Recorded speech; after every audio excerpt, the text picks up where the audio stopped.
നമുക്കറിയാം, Iran America യുദ്ധം വളരെ ദുർബലമായ ഒരു വെടിനിർത്തൽ കരാറിലൂടെ അനിശ്ചിതമായി ഇങ്ങനെ തുടർന്നുകൊണ്ടിരിക്കുകയാണ്. ഏത് നിമിഷമാണ് യുദ്ധം വീണ്ടും പൊട്ടിപ്പുറപ്പെടുന്നത് എന്ന് പറയാനാവാത്ത അവസ്ഥയിൽ മുൾമുനയിൽ അന്താരാഷ്ട്ര സമൂഹം നിൽക്കുന്നത് ആഴ്ചകളായി തുടർന്നുകൊണ്ടിരിക്കുകയുമാണ്. ഇതിനിടക്കാണ് വളരെ രസകരമായ ചില സംഭവവികാസങ്ങൾ ഇതിനിടയിൽ നടന്നുകൊണ്ടിരിക്കുന്നത് എന്ന് തന്നെ വേണം പറയാൻ.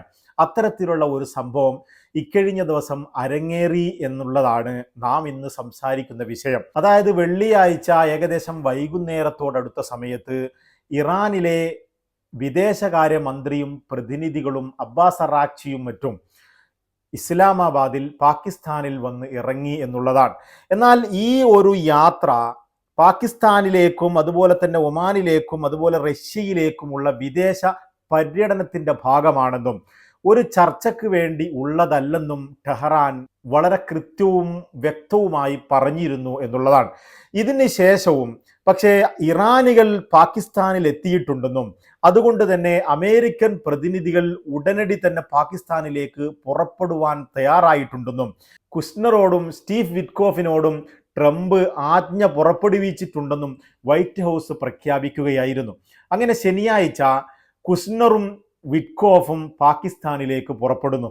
എന്നാൽ ശനിയാഴ്ച ഇറാന്റെ അബ്ബാസ് അറാക്ചി ഫോറിൻ മിനിസ്റ്ററും പ്രതിനിധി സംഘവും പാകിസ്ഥാൻ നേതാക്കളുമായും അതുപോലെ തന്നെ പാകിസ്ഥാൻ പ്രൈം മിനിസ്റ്റർ ഷെരീഫുമായും വളരെ വലിയ ചർച്ചകൾ നടത്തുകയും ശനിയാഴ്ച വൈകുന്നേരത്തോടുകൂടി പാകിസ്ഥാൻ വിടുകയും ചെയ്തു. അമേരിക്കയിൽ നിന്ന് കുഷ്നറും വിറ്റ്കോഫും പുറപ്പെടുകയും ഇറാനികൾ അവിടെ ഞങ്ങളെ കാത്തു നിൽക്കുകയാണെന്ന് പറയുകയും അങ്ങനെ ഇറാനികൾ ഞങ്ങളുമായി നേരിട്ട് സംസാരിക്കുവാൻ തയ്യാറായി ഒരുങ്ങി ആവശ്യമുന്നയിച്ച് പാകിസ്ഥാനിൽ എത്തിയിട്ടുണ്ടെന്നും പറഞ്ഞുകൊണ്ടാണ് ലോകത്തെ തന്നെ ഏറ്റവും വലിയ ശക്തമായ രാഷ്ട്രത്തിൻ്റെ പ്രതിനിധികൾ പാകിസ്ഥാനിലേക്ക് പുറപ്പെടുന്നത്. ഇറാൻ എന്നാൽ തവണകളായി ഞങ്ങൾ അമേരിക്കയുമായി നേരിട്ട് ചർച്ച നടത്തുവാൻ ഉദ്ദേശിക്കുന്നില്ലെന്നും അത്തരത്തിലുള്ളൊരു അജണ്ട ഇപ്പോൾ ഞങ്ങൾക്കില്ലെന്നും തുറന്നു പറയുകയുമാണ്. എന്തിനാണ് അമേരിക്കക്കാർ ഇത്ര ധൃതി പിടിച്ചുകൊണ്ട് പരിഹാസ്യരായി പാകിസ്ഥാനിലേക്ക് പുറപ്പെട്ടത് എന്നാണ് അന്താരാഷ്ട്ര മാധ്യമങ്ങളിലെ വിശകലന വിദഗ്ധരൊക്കെയും ഇപ്പോൾ ചോദിച്ചുകൊണ്ടിരിക്കുന്നത്. ഏതായാലും ഇത്തരത്തിലൊക്കെ നടക്കുമ്പോഴും ആ പ്രതിനിധികൾ പാകിസ്ഥാനിൽ ഇറങ്ങുമോ അതോ തിരിച്ചു പോകുമോ എന്നുള്ളത് ഒരു ചോദ്യചിഹ്നം തന്നെയായി നിൽക്കുകയാണ്. ഞാനിത് സംസാരിക്കുന്ന സമയത്ത് ആ ഒരു കൃത്യത നിലവിൽ അന്താരാഷ്ട്ര മാധ്യമങ്ങൾ റിപ്പോർട്ട് ചെയ്യുന്നില്ല. അതൊരു ചോദ്യചിഹ്നം തന്നെയായി നിലനിൽക്കുകയാണ്. ഏതായാലും പാകിസ്ഥാൻ അറിയിക്കുന്നത് പ്രകാരവും ഇറാൻ അറിയിക്കുന്നത് പ്രകാരവും അബ്ബാസ് അറാക്ചിയും പ്രതിനിധി സംഘങ്ങളും പാകിസ്ഥാൻ വിട്ടു കഴിഞ്ഞു എന്നുള്ളത് വളരെ കൃത്യമായി നമുക്ക് മനസ്സിലാക്കാനും കഴിയുന്നു. പക്ഷേ ഇത് അബ്ബാസ് അറാക്ചിയും സംഘവും പാകിസ്ഥാൻ വിടുമ്പോൾ ഇവിടെ വളരെ കൃത്യമായി അന്താരാഷ്ട്ര മാധ്യമങ്ങൾ വ്യക്തമാക്കുന്നത് പാകിസ്ഥാനിൽ അമേരിക്കയുമായി ഇനി ഞങ്ങൾ ചർച്ച നടത്തണമെങ്കിൽ ഈ യുദ്ധം അമേരിക്കക്ക് അവസാനിപ്പിക്കണമെങ്കിൽ എന്തു ചെയ്യണമെന്നുള്ള ഒരു വലിയ നിർദ്ദേശ പട്ടിക പാകിസ്ഥാന് കൈമാറിക്കൊണ്ടായിരുന്നു അബ്ബാസ് അറാക്ചിയും സംഘവും പാകിസ്ഥാൻ വിട്ടത് എന്നുള്ളതാണ് ഇപ്പോൾ അന്താരാഷ്ട്ര മാധ്യമങ്ങൾ റിപ്പോർട്ട് ചെയ്യുന്നത്. കഴിഞ്ഞ ദിവസം റോയിട്ടേഴ്സ് റിപ്പോർട്ട് ചെയ്തത് ട്രംപിനെ ഉദ്ധരിച്ചുകൊണ്ട്, അതായത് ഒരു ഫോൺ കോളിൽ ട്രംപ് പറഞ്ഞു എന്ന് പറഞ്ഞുകൊണ്ട് റോയിറ്റേഴ്സ് റിപ്പോർട്ട് ചെയ്യുന്നത് അടുത്ത ദിവസം തന്നെ നമുക്ക് ഇറാനികളിൽ നിന്ന് ഒരു ഓഫർ ലഭിക്കാൻ സാധ്യതയുണ്ടെന്നും അതിനുശേഷം ഞങ്ങൾ സംസാരത്തിൽ നേരിട്ടുള്ള ഒരു ചർച്ച നടത്തുമെന്നും റോയിറ്റേഴ്സ് റിപ്പോർട്ട് ചെയ്തിരുന്നു. അതാണിപ്പോൾ നടന്നത് എന്ന് തന്നെ വേണം നമ്മൾ മനസ്സിലാക്കാൻ. ഇറാനികൾ പാകിസ്ഥാനിൽ പോയി അമേരിക്കയുമായി ഞങ്ങൾ ചർച്ച നടത്തണമെങ്കിലും അമേരിക്കയുമായി ഒരു കരാറിലെത്തണമെങ്കിലും എന്തൊക്കെ ആവശ്യങ്ങളാണുള്ളത് എന്നുള്ള ഒരു നിർദ്ദേശം, ഒരു ഓഫർ ലെറ്റർ ഈ പാകിസ്ഥാൻ മധ്യസ്ഥ രാജ്യമായ പാകിസ്ഥാന് കൈമാറിയിട്ടുണ്ട് എന്നുള്ളതാണ് ഇപ്പോൾ ഇതിൽ നിന്നൊക്കെ വ്യക്തമാകുന്നത്. ഇറാനിയൻ പ്രതിനിധികൾ പാകിസ്ഥാനിൽ എത്തിയിട്ടുണ്ടെങ്കിലും ഞങ്ങളുമായി ചർച്ച നടത്താനാണെന്ന് അവകാശപ്പെട്ടുകൊണ്ട് വിറ്റ്കോഫും കുഷ്നറും പുറപ്പെട്ടിട്ടുണ്ടെങ്കിലും ഇറാൻ പ്രതിനിധി സംഘത്തിലെ മുഴുവൻ ആളുകളും തികച്ചുണ്ടായിരുന്നില്ല. ഇനിയൊരു ചർച്ചയ്ക്ക് തന്നെ ഒരുക്കമാണെങ്കിൽ പോലും അത്തരത്തിലൊരു സംഘം, ഇറാൻ പ്രതിനിധി സംഘത്തിലെ കഴിഞ്ഞ ചർച്ചയ്ക്ക് നേതൃത്വം വഹിച്ച ഇറാൻ പാർലമെന്റ് സ്പീക്കർ ഈ ഒരു യാത്രയിൽ ഉണ്ടായിരുന്നില്ല എന്നുള്ളത് നമ്മൾ എടുത്തു കാണിക്കേണ്ടതാണ്. അതുപോലെ തന്നെ അമേരിക്കയുടെ ഭാഗത്ത് നിന്ന് JD വാൻസും ഈ ഒരു യാത്രയിൽ ഉൾപ്പെട്ടിട്ടില്ല എന്നുള്ളതും എടുത്തു പറയേണ്ടതാണ്. എന്തിനാണ് പിന്നെ ഇത്തരത്തിൽ ഞങ്ങൾ ചർച്ചക്കല്ല എന്ന് പറഞ്ഞുകൊണ്ട് വന്ന അബ്ബാസ് അറാക്ചി പാകിസ്ഥാനിലുള്ളപ്പോൾ ധൃതി പിടിച്ചുകൊണ്ട് അമേരിക്ക പാകിസ്ഥാനിലേക്ക് പുറപ്പെട്ടത് എന്ന് നമുക്കാർക്കും മനസ്സിലാവുന്നില്ല. ഏതായാലും ലോക സമൂഹത്തിന് മുന്നിൽ ഇളിമ്പ്യരാവുകയും പരിഹാസ്യരാവുകയും ചെയ്യുന്ന കാഴ്ചയാണ് വീണ്ടും കാണുന്നത്.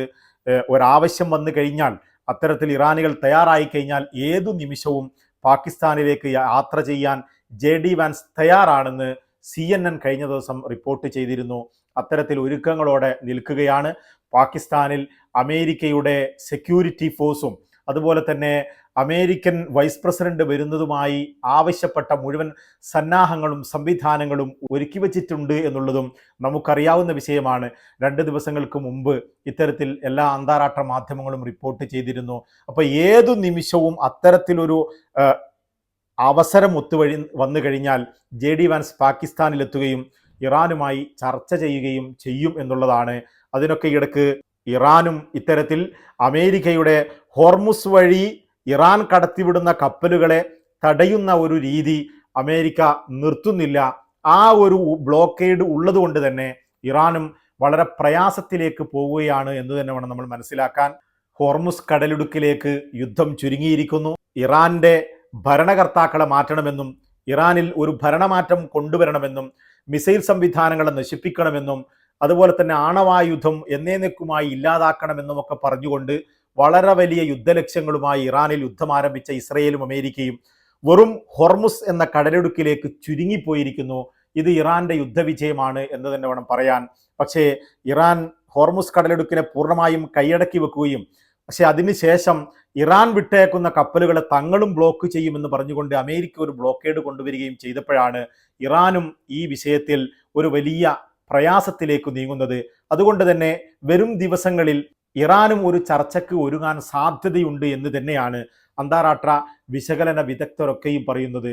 ഈ സംഭവ വികാസങ്ങളൊക്കെയും നടക്കുമ്പോഴും മിഡിൽ ഈസ്റ്റിൽ അമേരിക്ക വളരെ വലിയ യുദ്ധസന്നാഹങ്ങൾ ഒരുക്കുന്നു എന്ന വാർത്തയും വരുന്നുണ്ട്.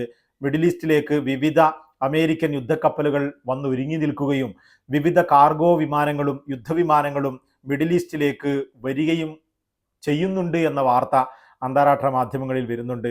വരും ദിവസങ്ങളിൽ യുദ്ധം എത്തരത്തിൽ മുന്നോട്ട് പോകുമെന്നുള്ളത് നോക്കി തന്നെ കാണേണ്ടി വരും. ഹോർമുസിൽ ഒരു കൃത്യവും വ്യക്തവുമായ പൂർണ്ണമായും ഹോർമുസ് തുറക്കുന്ന ഒരവസ്ഥയുണ്ടാക്കാനാണ് ഞങ്ങൾ ശ്രമിക്കുന്നത് എന്ന് മാക്രോൺ അടക്കമുള്ള യൂറോപ്യൻ നേതാക്കളും പറഞ്ഞുകൊണ്ടിരിക്കുകയാണ്. അപ്പം ലോകം മുഴുവനും ഹോർമുസ് കടലിടുക്കിലേക്ക് ചുരുങ്ങിയിരിക്കുന്നു എന്ന് തന്നെ വേണം മനസ്സിലാക്കാൻ. വളരെ ശാന്തവും സമാധാനത്തോടുകൂടി പോയിക്കൊണ്ടിരുന്ന ഒരു കപ്പൽ പാതയാണ് ഇത്തരത്തിൽ അമേരിക്കയുടെയും ഇസ്രയേലിൻ്റെയും ഒരു ഇടപെടൽ കൊണ്ട് ലോകത്ത് തന്നെ വലിയ പ്രതിസന്ധികൾ സൃഷ്ടിക്കുന്ന രീതിയിലേക്ക് ഈ ഹോർമുസ് കടലിടുക്ക് ഇപ്പോൾ മാറിയത്. ഇറാൻ ഏതെങ്കിലും രീതിയിൽ ഹോർമുസ് കടലിടുക്കിൽ മൈനുകൾ ഇനിയും സ്ഥാപിക്കുകയോ മറ്റോ ചെയ്തു കഴിഞ്ഞാൽ അത് വെടിനിർത്തൽ കരാറിൻ്റെ ലംഘനമായി കണക്കാക്കിക്കൊണ്ട് ഞങ്ങൾ ആക്രമിക്കുമെന്നും മറ്റുമൊക്കെയുള്ള ഭീഷണികൾ അമേരിക്ക മുഴക്കുന്നുണ്ട്. ഈ ബ്ലോക്കേഡ് തുടർന്നു കഴിഞ്ഞാൽ ഇനി ഞങ്ങൾ കാത്തു നിൽക്കില്ലെന്നും ഞങ്ങൾ അമേരിക്കൻ യുദ്ധക്കപ്പലുകളെയും മറ്റും ആക്രമിക്കുമെന്ന ഭീഷണിയുമായി IRGCയും മുന്നോട്ട് നിൽക്കുന്നുണ്ട്. ലോകത്തെ മുഴുവൻ ബാധിച്ച യുദ്ധം വരും ദിവസങ്ങളിൽ എന്ത് സംഭവിക്കുമെന്നുള്ളത് നാം നോക്കിക്കാണേണ്ടി തന്നെ വരും. തൽക്കാലം വിട, നമുക്ക് വീണ്ടും കാണാം.